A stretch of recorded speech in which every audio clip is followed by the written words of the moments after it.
So the bottom of this scale is 20. It's the very lowest thought that you can have. And it will always weaken you. Not only will it weaken you, but it will ultimately destroy you, such as its weakness. It's at 20, it's shame. So if you are using shame on yourself, or you're using shame as a way of parenting or working with others, what you are doing is you are always using an emotional energy that will weaken. The emotion that accompanies shame is called humiliation.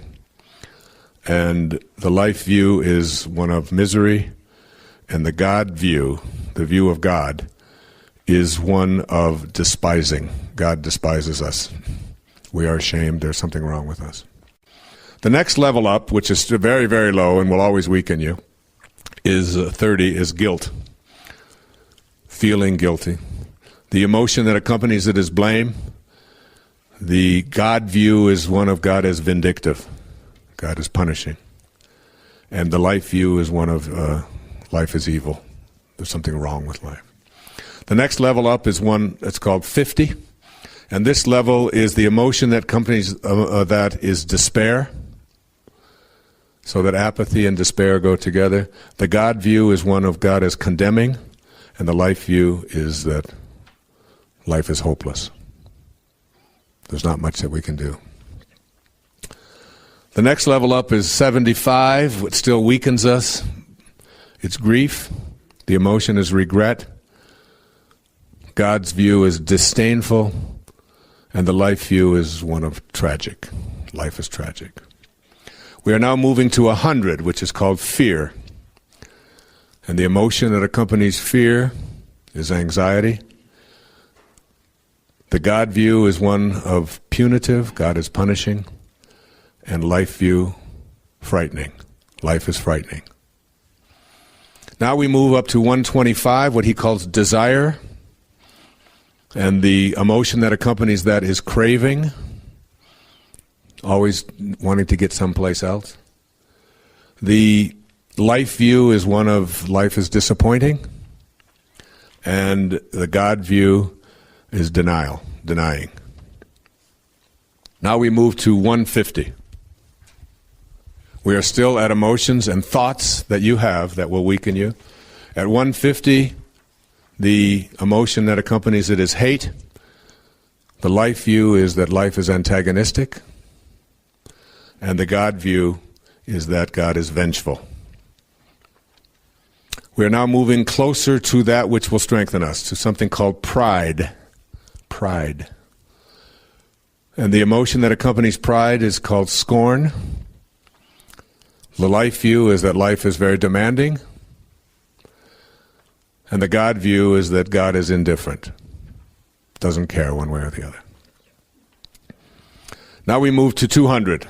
We are now making a distinction between being able to recognize truth from falsehood. This is called courage. And the emotion that accompanies courage is affirmation, affirming, life is affirming. The life view is that it is feasible. And the God view is that God is permitting. God allows us. All right. Now we move to 250. We are now talking about emotions and thoughts which strengthen us. At 250, trust is the emotion. Neutrality is the level of thought. The life view is life is satisfactory, and that the view of God is that God is enabling. God enables us. We move now to 310, what he calls willingness. Willingness. Whereas the emotion of willingness is something called optimism, an optimistic view of life. The life view is that life is hopeful. And the God view is that God is inspiring. Now we have moved from God being despising and vindictive and punitive and vengeful and indifferent and permitting and enabling to now God is inspiring. At 350, acceptance, the emotion is forgiveness. I accept and I forgive. The life view is that life is harmonious, and the God view is that God is merciful. mercy. We now move to 400, where very, very few people ever get to, called reason. The emotion of reason is understanding. The life view is that life is meaningful. There's a meaning to all of this. And the God view is that God is not only merciful and inspiring, but God is wise. Wisdom comes with knowing God. Now we move to 500, which we're talking about a handful of people. The level is called love. The emotion is reverence. The life view is that life is benign, non-cancerous, non-debilitating. And the God view is that God is loving. At 540, the level of joy, where there is sadness, let me bring joy, remember. The emotion is serenity, a sense of just being serene in life. The life view is that life is complete. I am complete. And the God view is that all is one. All is one. At 600, the level of peace, the emotion is bliss. So it's not just serenity, but it's bliss, which is that wonderful, great, good feeling, continuous. Life view, life is not only complete, it is perfect. And the God view, all being. And finally, enlightenment, between 700 and 1,000. The emotion that goes with the sense of enlightenment is what he calls the ineffable. Ineffable. Life view, everything is. There's no judgment. And the God view, self. The self is God. What goes around truly does come around. The more you give away and do everything that you do in the service of others, the more that seems to come back. The cycle of real magic takes root. This lesson of prosperity applies to all fields of endeavor. When I was boarding an airplane early one time, I overheard the sarcastic voice of a flight attendant saying, "Here come the animals." I knew it was only a matter of time until that organization perished from a scarcity of passengers. Sure enough, they've gone into bankruptcy. Employees need to know in their souls that they are privileged to serve those who are willing to give of their income to use the service. But I'm not talking to an organization, I'm talking to you. You can shift your consciousness all you want, but you must also shift the emphasis of what you do from results to purpose. Try it. Shift for a 1-month period of time and see if miracles don't start showing up in your life. The less you need to force this new way of being on yourself, the easier it becomes to let it be the guiding principle of your life. It is about allowing your natural self to flow peacefully and knowing your bliss comes from giving and not getting. Letting yourself just flow is a concept you will want to become quite familiar with as you begin to allow the prosperity that you desire in your life. Earlier in this tape, I discussed how everything seems to work perfectly in our lives when we are inspired. Flow is that kind of an inspiration, one so powerful that all obstacles seem to be removed, and we are in love with what we are doing so much that it seems to just flow without any effort from us at all. Getting to flow in your life means achieving a state of concentration so total that everything else becomes non-existent. People who experience prosperity in their lives know how to achieve this magnificent state, wherein their activities, instead of being a tedious set of chores to finish, become more like a meditation, only they are active and involved rather than sitting quietly. Getting to this zone, you are literally watching your body do things that are incredible. You are experiencing magnificent joy or bliss, and nothing can get in your way. You are on purpose, and you are having that peak experience that others can only dream about. There is a way to get to this state of flow. These are not only the secrets to becoming a superachiever in the workplace, they are the secrets for producing genuine miracles in your life. This process includes 1. Having an overriding spiritual goal that gives meaning to your work. Making your work a meditative experience, and instead of seeing yourself as doing a particular task, you actually in your mind become the task. You shift from a human doing to a human being, if you will. There is no separation. You and the task are unified, all in the name of that overriding spiritual objective to give of yourself in a purposeful way. 2. Focus and close your mind to all distractions. You can train your mind to focus, and this is why I've been encouraging you to learn to meditate. Give your mind the same mental training that you give your body when you want your body to be in a maximum physical condition. You need not be a slave to your senses. Focusing is your natural knowing within. You can either ignore it or go there often. 3. Surrender to the process. You must resist your impulse to strive for what you want. Surrender to God or your higher power, or however you choose to spell it. You must let go and surrender to the actual process. Forget about the result and put your mind and your physical body totally into the experience at hand. This is not that difficult to achieve. Don't strain to achieve. Instead, enjoy the process of the work that you are doing. The results will come independent of your striving for them. 4. Experience the ecstasy. This is the automatic result that will flow to you from the above guidelines. You will know a kind of inner beatitude and bliss that will be unmistakable. It will sneak up on you and hit you over the head, so to speak, but nevertheless, you will know that glorious emotional peak experience if you get yourself to flow in your life. The ecstasy is its own miracle. 5. Watch as you see yourself reaching peak productivity without striving. Your state of ecstasy opens up new vistas of creativity and energy. This natural state of bliss is the key to improving your performance. This is the state that superachievers are able to create for themselves.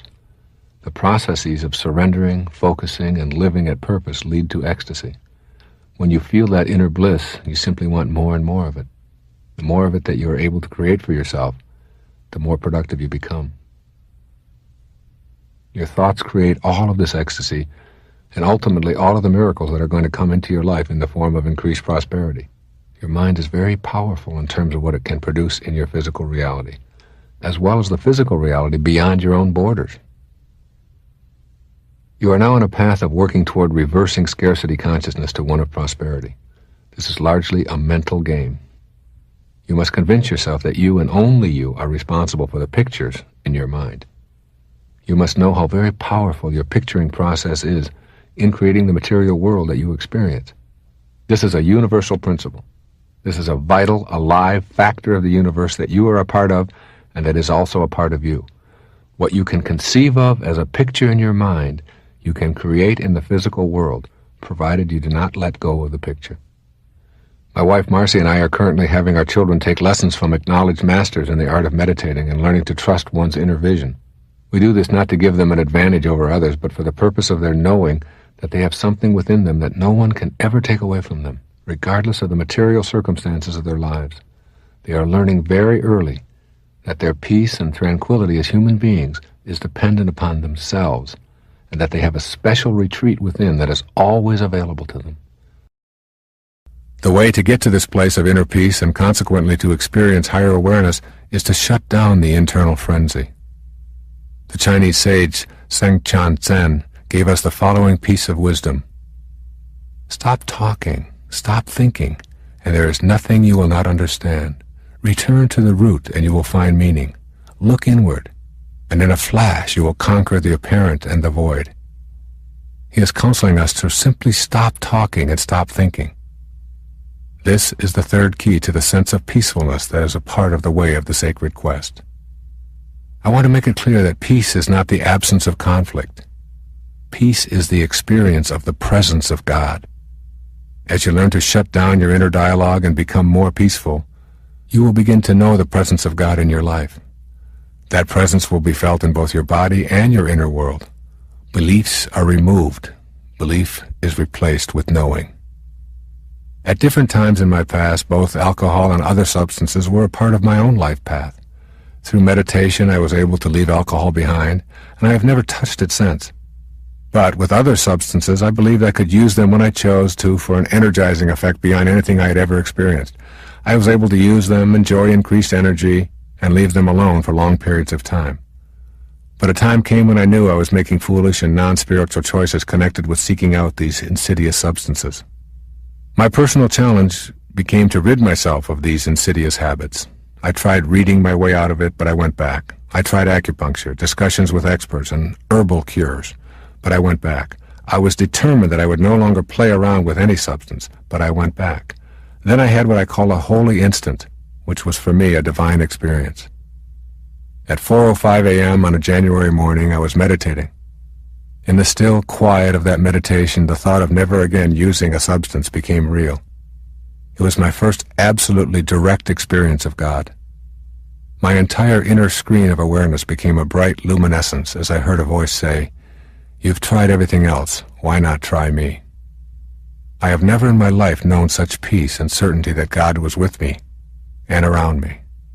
I felt overwhelmed by the bliss I experienced. I listened to that voice, felt the presence of God, and have not since experienced the slightest desire to go back to any substance. I have debated with myself about putting this very personal story on this tape. That is, my ego self debated with my higher self. But I knew my experience with chemical substances involved helping others to look within instead of outside of themselves for both the excitement and the peace their higher self has for them. If, in my telling this story, one person who experiments with any substance and knows that it is out of control decides to shut down the inner turmoil and seek the help of their loving presence, then it will have been worth it.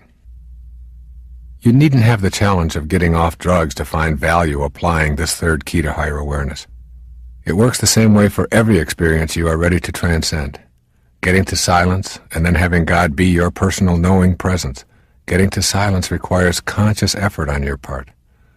When going within, use the metaphor of the pebble dropping through the various levels of your mind. While the pebble drops, be the witness. Observe compassionately all your chatter and thoughts as you descend to the unified field. When you notice your mind overly crowded with thoughts, practice not focusing on anything just for a few moments. Tell yourself, "My mind is full of the disturbance of chatter and thoughts. I'm going to try to spend 5 minutes without any thoughts bombarding me. I'll dismiss every thought just for a few moments." Use your breath as a means to keep your mind from chattering away ceaselessly. You can do this by focusing your compassionate witness on your breathing. Breathe in deeply, excluding any thoughts as you concentrate on the in-breath. Then exhale slowly and fully with the same concentration. When thoughts appear, as they will, know that they are signaling you to return to mindfulness of your breathing in and out. Your heartbeat can also be used as a focal point for the witness. Return to the steady, rhythmic beat of your heart when you notice thoughts intruding. When you find your thoughts just below the surface in the analyzing level, think of a rose. As you replace the analyzing with the beauty of a rose, you might want to recall this verse by the poet Rabindranath Tagore. "Do not carry a rose to our beloved, because in it is already embodied a message which, unlike our language of words, cannot be analyzed." That is, remember that the habit of analyzing or picking things apart in a judging fashion keeps you from knowing the truth that is at the center of your being. The rose needs no analyzing, as the poet reminds us. It simply is. The same is true of you. At the synthesizing level, when you are feeling the beauty and unity of life, you may discover that you are entering thoughts of pleasure about enjoying this spiritual space. Let go of those thoughts too. The ego enjoys convincing you that you are better than others because you are more spiritual or have deeper understanding. It swims through your consciousness with thoughts like those. When it does, gently send it elsewhere for this time of meditation or prayer. I've always kind of believed that when you come into this world with big dharma, and I obviously have, then what accompanies that is big challenges, big obstacles, big difficulties. Many of you know I spent the first 9 years of my life in a series of foster homes and orphanages.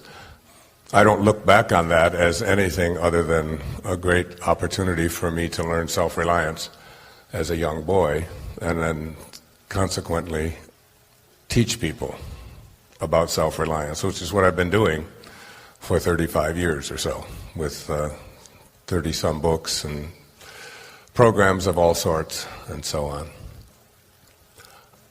It isn't to say that those 9 years weren't filled with some heartaches and some sadnesses and missing your mommy and things like that. But my mom, who is almost 94 now, in a hospital tonight, having a pacemaker put in on Tuesday.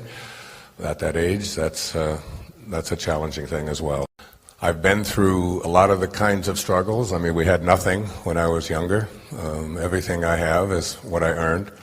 I look upon that as a great advantage. But it was just the Dharma that I chose, I guess. I've been through divorce twice. I know what that feels like. I know the heartache of breakups, and have lived with them and struggled with them, and have used it to help me to become a better person, a more compassionate, kinder person who listens more than he talks. I've been through the addiction route in my life and struggled with it on many different levels. From alcohol, which I can proudly now say it's been 22 years since it's crossed into my body. Yeah, thank you.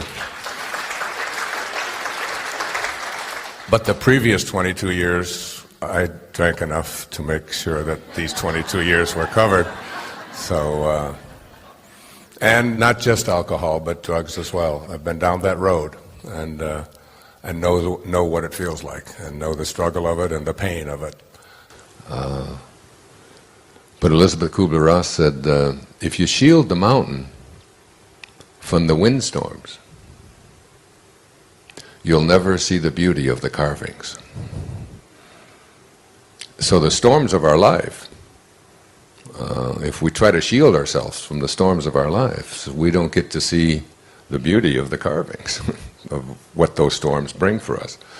And virtually every spiritual advance, not virtually, every spiritual advance that you make in your life, that I've made in my life, has been preceded by a fall of some kind or another.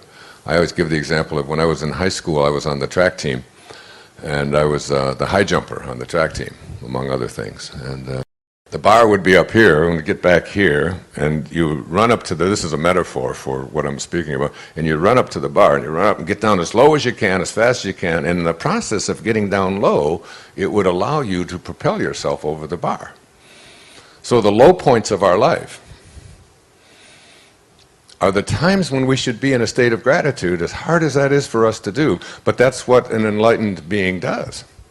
Is they begin to see that, you know, these low points in our life. Now, I've been through some low points in my life, very dramatic low points. When my wife and I separated 12 years ago, I mean, it was the closest thing that I could call it to a depression for months and months. And out of that depression and out of that deep hurt and sadness about breaking up our family, in a sense, because we're not really broken up, but I was able to write The Power of Intention, which is the next book after Erroneous Zones that just soared and just took off and sells in the millions all around the planet. And it came from a place of compassion. That it's when you are in those low points that you have a tendency to reach out to other people with more compassion and more love and more understanding because of what you're going through yourself. So that, you know, I think, and this is true, I could give 1,000 examples of that, but the whole idea of it is that these low points, the struggles that we go through in our lives are really significant things, and look back at them, and you can do an awful lot of growing from them.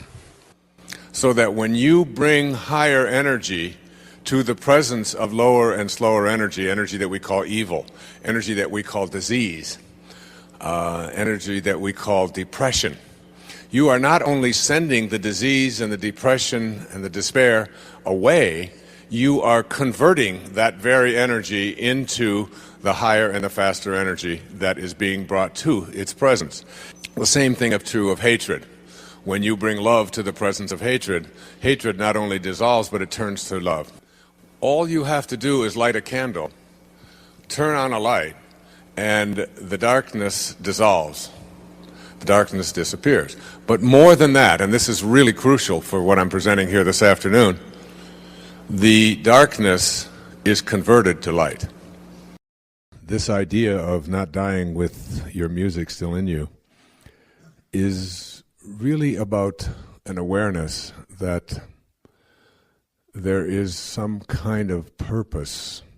And that purpose to everything and to your life is not necessarily based upon something that we can figure out with our brain. Like, my purpose is to become an accountant, or my purpose is to find the perfect place to live or the perfect mate. I don't think it's done that way. It's never, to me, an intellectual thing. It's always something that's of the heart.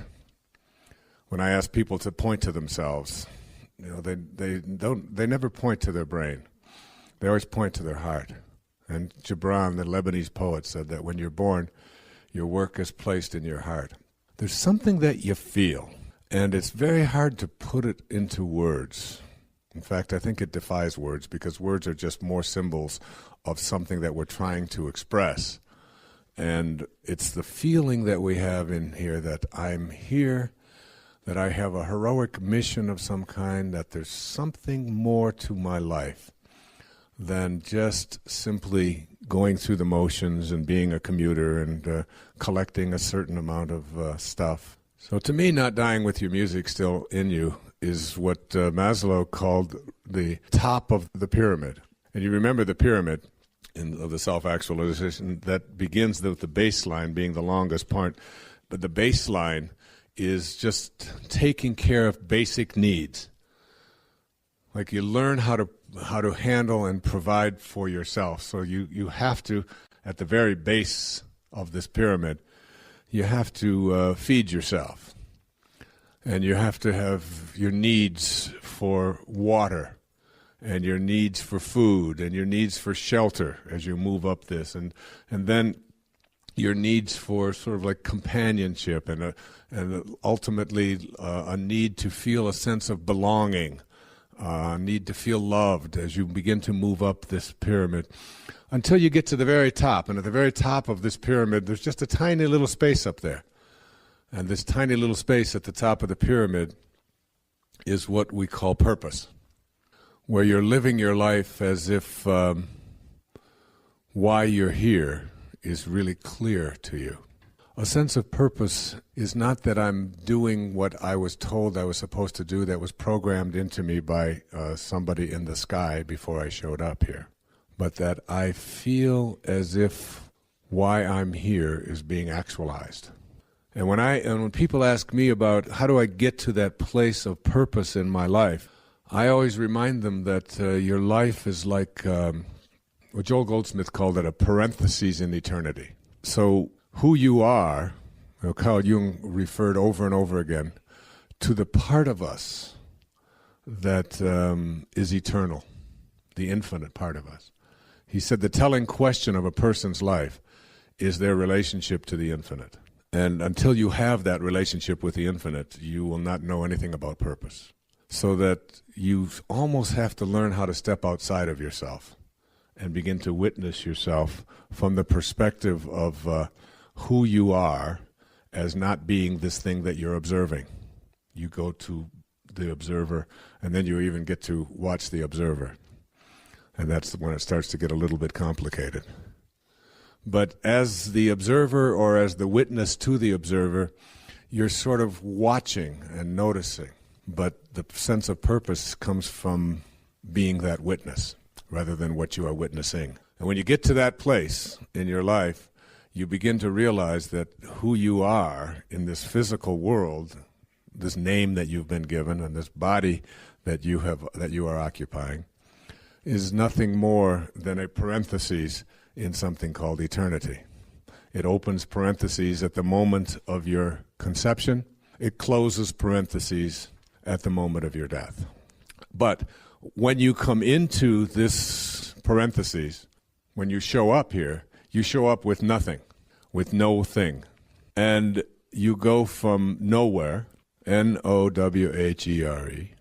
nowhere. And in one instant, conception, you're in now here, Nowhere. It's all the same. It's just a little question of spacing. Nowhere, now here. So now you're in now here. Hopefully, all of you listening are in now here. There may be some of you listening that are not now here. But while you're in now here, you have some kind of an awareness that you're going nowhere. You're going back to nowhere. So it's nowhere, open parentheses, now here, back to nowhere. It's all one. But there's something different about now here than nowhere. At least we think there is, but we don't have any real confirmation about that unless you're Brian Weiss, or you know about past lives or future lives and so on. Now, one of the things that one of the great teachers in my life, Carlos Castaneda, whom I've referred to on many occasions, one of the things that he says is that the problem with humanity living at ordinary levels of awareness is that we are all beings who are going to die, but we act as if we're not, so that we don't really ever come in contact with our immortality or our infinity at all, because we are acting as if this body is all that there is and it's going to live forever, when in fact there's an awareness in there that we're all going nowhere. Martin Luther King Jr. once had remarked that the only way to convert an enemy to a friend is through love, not hatred or fighting. We don't conquer anything, and there's nothing to fight. Consider the results we've achieved when we tried to fight something in order to conquer it. For example, ever since war was declared on poverty, there's more of it in the world than ever. Our wars on drugs have only served to triple our prison populations and bring illegal substances to more people at younger ages. As early as junior high school, there's hardly a child who doesn't know how to acquire all manner of drugs. Our wars on crime have resulted in more criminals, more fear, more surveillance, more distrust, and more abuse by law enforcement personnel. Our war on terror has turned us into people who behave toward those we label terrorists in ways that emulate the terrorism we're supposedly desirous of eliminating. And our wars on cancer, obesity, and hunger have not eliminated those conditions either. Here's the reasoning behind what I've just elaborated. The truth of this universe is that we live in an energy system that operates on the law of attraction. That is, we become what we think about all day long.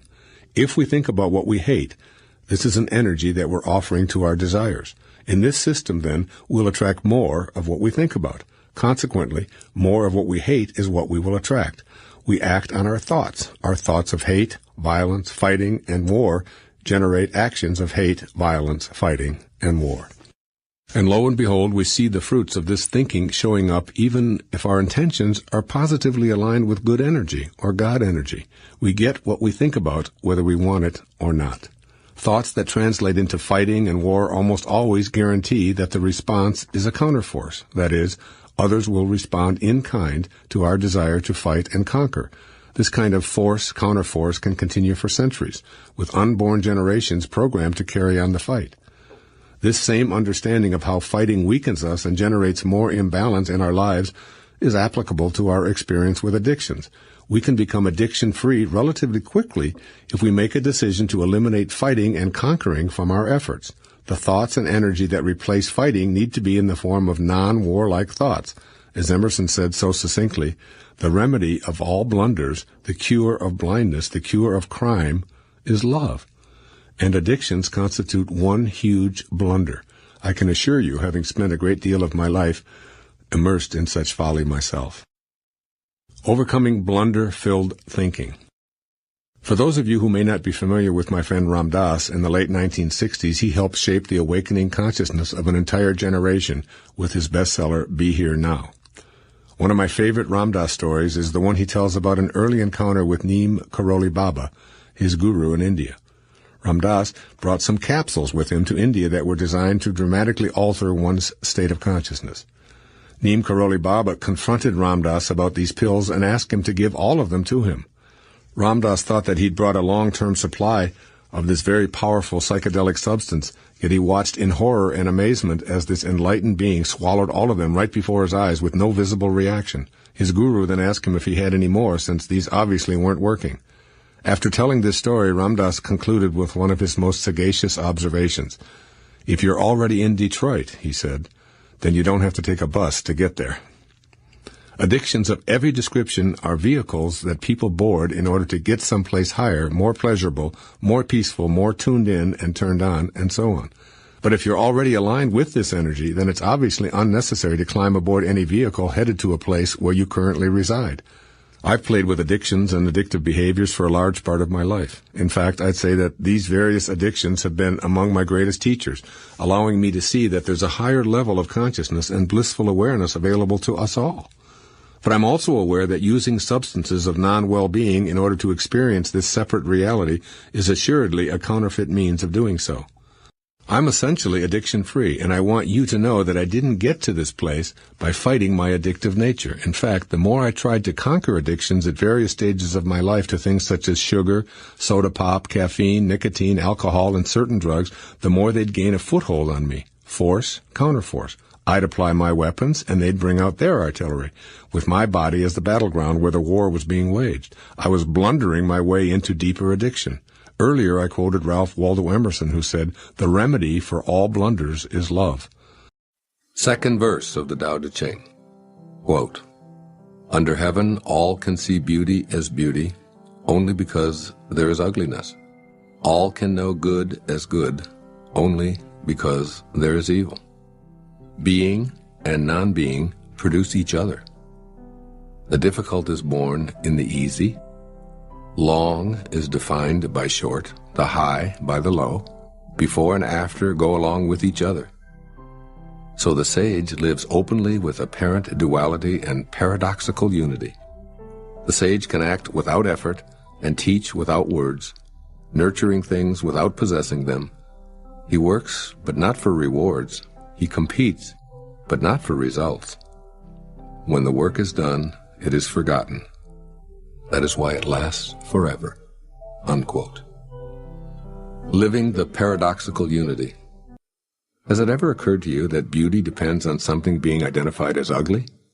Therefore, the idea of beauty produces the idea of ugliness, and vice versa.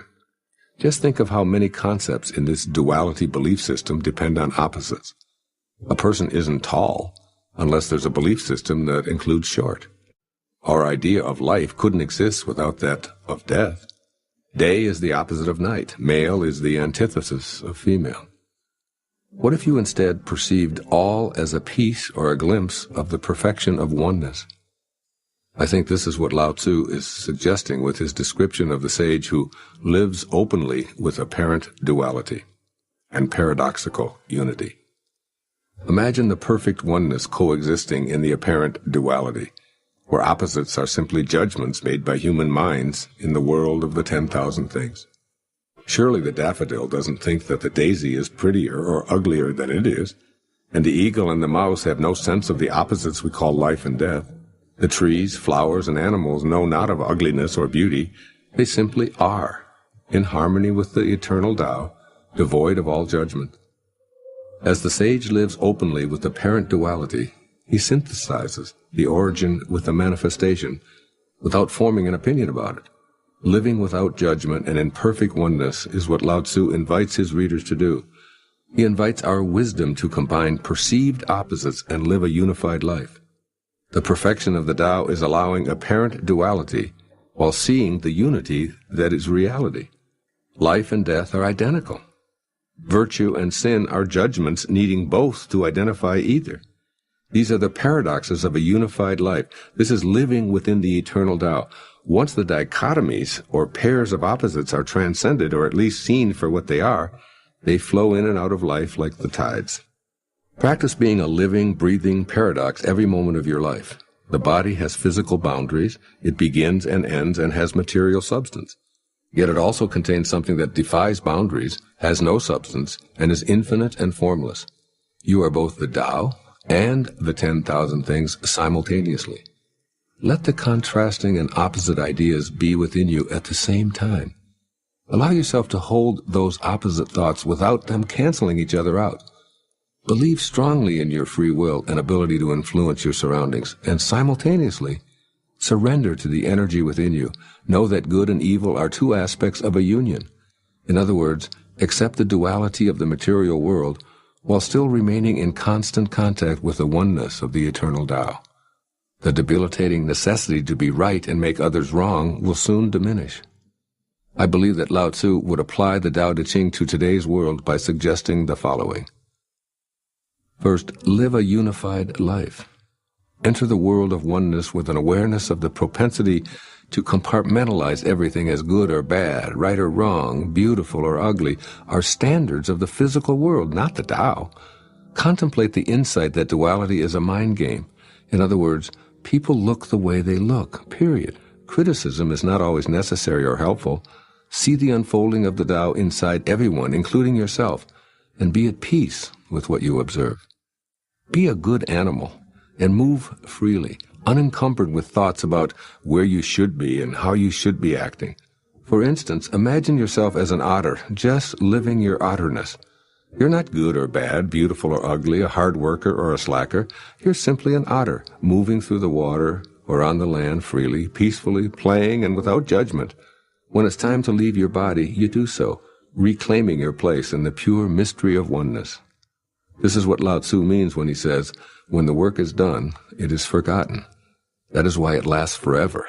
In other words, you don't have to leave your body to experience forever. It's possible to know your eternal self even in the embodied condition. When duality and judgment crop up, allow them to be a part of the perfect unity. When other people create dichotomies, you can always know oneness by practicing the Tao. Also, accomplish much by trying less. Effort is one piece of the whole. Another piece is non-effort. Fuse these dichotomies, and the result is effortless action without attachment to outcome. This is precisely how you dance with someone. You make an attempt, assume a position, listen to the music, and let go all at the same time, allowing yourself to easily move with your partner. Combine the so-called opposites into the oneness of being without judgment or fear. Labeling action as a fine effort implies a belief that trying hard is better than not trying. But trying itself only exists because of beliefs about not trying. Attempting to pick up a piece of trash is really just not picking up the trash. Once you've picked it up, then trying and not trying are irrelevant. Understand that you can act without the implied judgment of words such as effort and trying. You can compete without being forced to focus on outcome. Eliminating opposites paradoxically unifies them so that it is unnecessary to identify with one position. I imagine that in today's language, Lao Tzu would sum up this second verse of the Tao Te Ching in these two simple words. Just be. Do the Tao now.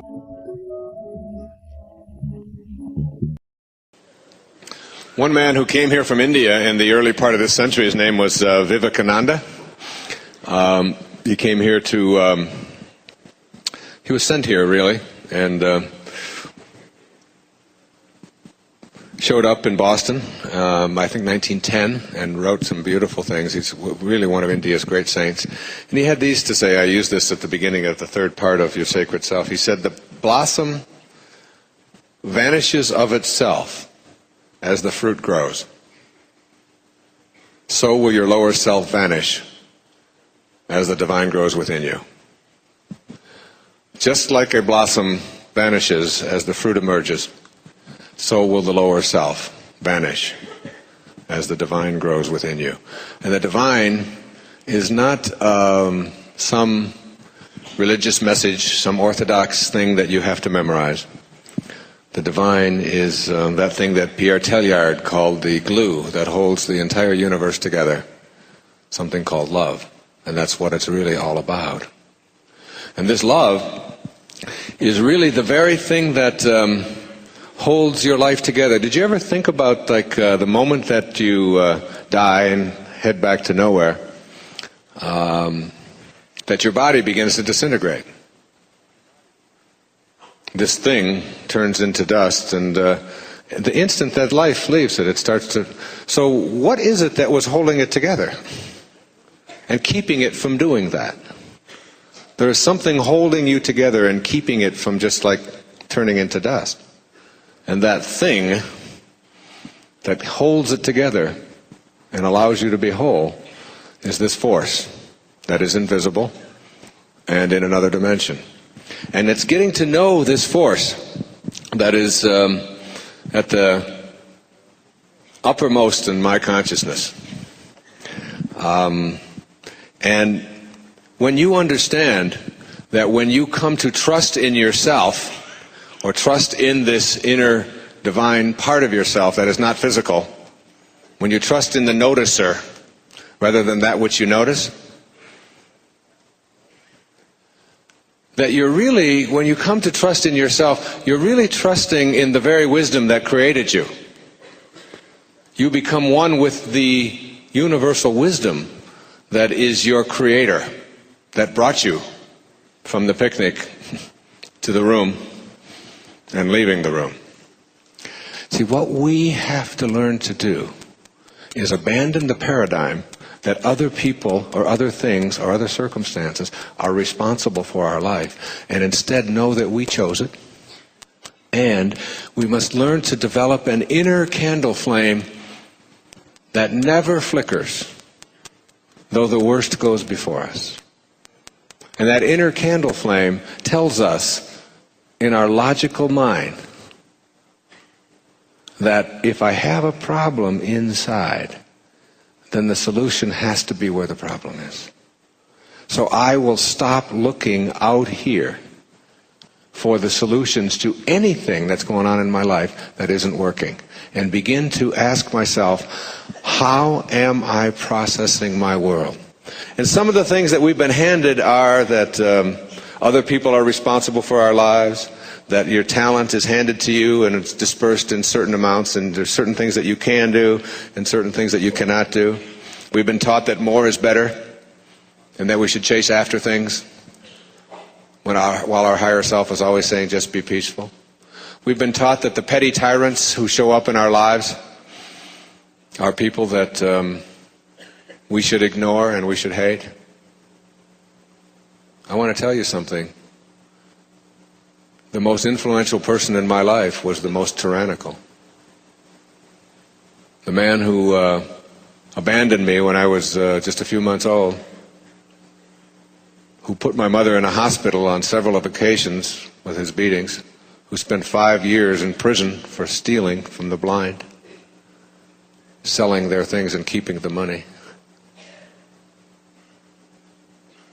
who walked away from a family of 3 boys during a depression and never paid a cent in child support and stole from everyone he came around,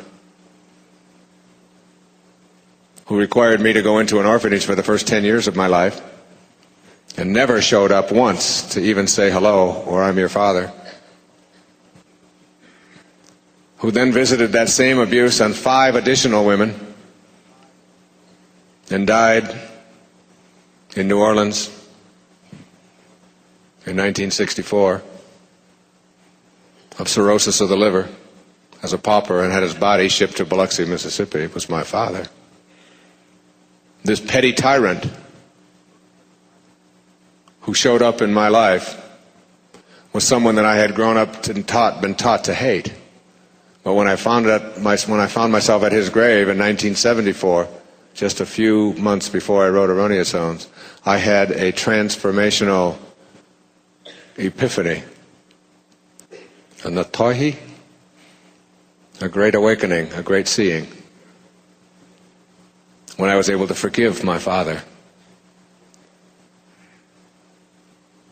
And in the process of forgiving my father, I was introduced to enlightenment and was able to get my life on purpose once and for all. The end result was that my life absolutely turned around, and we are here tonight sharing in whatever I have to share with you because of that experience. And this petty tyrant, who so many of us think shouldn't have showed up in our life, the abuse that we had, the abandonment that we experienced, the relationships, the people who screwed us badly, the people who owe us money, who stole from us and all of that, we don't understand that it's all in order. 4th verse of the Tao Te Ching. Quote, "The Tao is empty but inexhaustible, bottomless, the ancestor of it all. Within it, the sharp edges become smooth, the twisted knots loosen, the sun is softened by a cloud, the dust settles into place. It is hidden, but always present. I do not know who gave birth to it. It seems to be the common ancestor of all, the father of things." End quote. Living infinitely. The Tao is the source of all life, yet it is empty and limitless and cannot be constrained, quantified, or measured. This life-giving energy of creation provides a profound source of joy that's accessible at all times. If you live from an infinite perspective, You'll relinquish the idea that your own identity is the physical body in which you progress from birth to death. In your totality, you're an infinite being disguised as a person existing in the world of sharp edges and twisted knots, as this verse refers to. Coalescing within and around you at all times is the invisible, life-giving force of the Tao. It is inexhaustible, it is bottomless, it cannot be depleted. This fourth verse of the Tao invites you to consider rearranging your thoughts about who you are. It seems to be saying that cultivating an awareness of the infinite aspect of yourself is the way to tap into the limitless source of creative energy that flows through you. For example, you may want to help some less fortunate people improve their day-to-day existence, but you don't believe that you have the time or the energy to do so because of who you are and what you're presently doing. As you relax your hold on the idea of yourself as the job you do or the life you're living, and seek to acquaint yourself with the limitless creative energy that's a part of you, the time and energy you require will appear. Imagine yourself helping others, guided by the infinite aspect of yourself, will generate behavior and actions that complement your vision through the common ancestor of the Tao. Ultimately, you'll cultivate an absolute knowing that whatever assistance you need is right here and right now, in front of, in back of, above, and below you. It is empty, yet very much present. It is, as Lao Tzu reminds you, inexhaustible, bottomless, the ancestor of it all. Awareness of the omnipresence of the Tao means that thoughts of shortages or lacks aren't prevalent.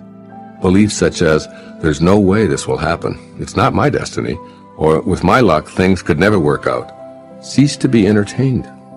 Instead, you begin to expect that what you imagine for yourself is not only on its way, it's already here.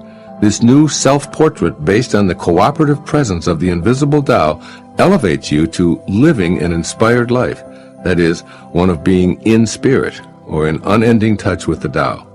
When you live infinitely, the rewards are a sense of peaceful joy because you know that all is in order. This is what I imagine Lao Tzu's ancient words mean in our modern era. First, consider all things that seem to be a problem from the perspective of the eternal Tao. Believing that there's a shortage of prosperity is a signal to think in terms of the inexhaustible source, the Tao. Just like everything else on our planet, money is available in limitless quantities. Know this and connect to the bottomless supply. Do it first in your thoughts by affirming, everything I need now is here. Prosperity thoughts are energetic instructions to access your infinite self, so actions will follow them. Take this same approach, staying in harmony with the Tao, to all of your problems, for there's an all-encompassing supply of well-being to partner with. So rather than giving energy to illness and perceived misfortunes, stay with the Tao. Stay with what can never be used up. Stay with that which is the Father of all things, the creative source of it all. It will work with and for you, as you have it in your thoughts, then in your feelings, and finally, in your actions. And secondly, be an infinite observer. When acknowledged as a sign of change, worry is transitory. It's simply part of the world of the changing. If you view your life from the vantage point of an infinite observer, concerns, anxieties, and struggles blend into the eternal mix. From this ageless perspective, picture how important the things you feel depressed about now will be in 100, 1,000, 1,000,000, or an uncountable number of years. Remember that you, like the infinite Tao from which you originated, are part of an eternal reality. Rearrange your thoughts to practice thinking in alignment with the Tao. With the assistance of the eternal Tao, all of the sharp edges of life smooth out, the knots loosen, and the dust settles. Try it. Do the Tao now. Pick a situation today, any situation will work, and instead of verbally responding, be silent and listen to your thoughts. For example, in a social gathering or business meeting, choose to seek the emptiness found in silence in order to be aware of your infinite self. Invite it to let you know when or whether to respond. If you find your worldly ego interpreting or judging, then just observe that without criticizing or changing it, you'll begin to find more and more situations where it feels peaceful and joyful to be without response, just to be in the infinity that's hidden but always present.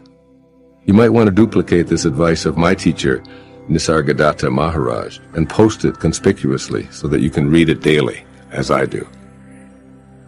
Quote, wisdom is knowing I am nothing, love is knowing I am everything, and in between the two, my life moves, unquote. And while you're living, stay as close to love as you can.